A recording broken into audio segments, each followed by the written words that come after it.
Hi and welcome to my last OTT of the year. Like many of you, it's been a year of mixed fortunes for us.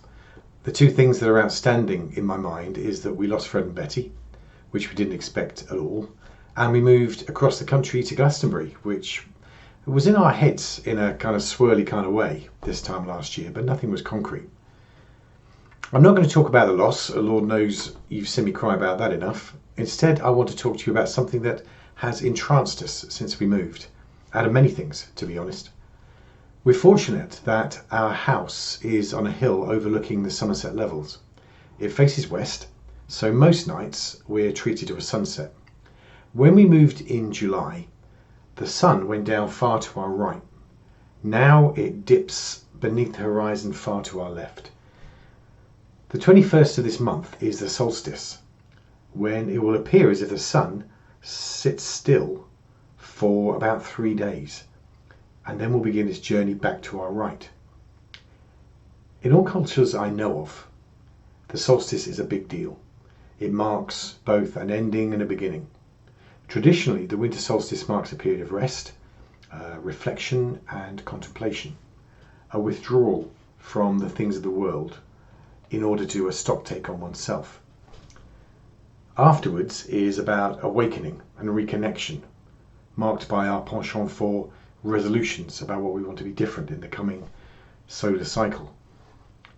The thing is, our culture encourages us to do the opposite. Christmas has become a time of frenzy, anxiety, and peak connection to the consumerist concerns of our culture. Black Friday has become a bigger event than the solstice. The consequences of this can be that we enter the new year with no real break from the previous ones. We just carry over all its junk. The solstice should be a liminal break. So here's my one thing for you this month. Cancel Christmas. No, not really. But yes, really, if that appeals. What I'm really saying is take some time over the solstice to go inward and say hello to yourself. Check how you're doing. Listen for any voice that wants to be heard. Look for any signal that change is required. Take a break from doing and try a bit of just being. This afternoon, Bex and I are going to a gong bath in a local church. It'll probably be a nap to music for at least some of it, but I'm going to use it to let my mind wander to places I probably don't pay enough attention to. Maybe from that some new thought, urge or impulse will emerge. We're all busy, but it doesn't have to be a massive commitment of time, just a commitment to an intention to focus on your internal world. Give it a go. Anyway, have a wonderful time and I wish everything good for the new year.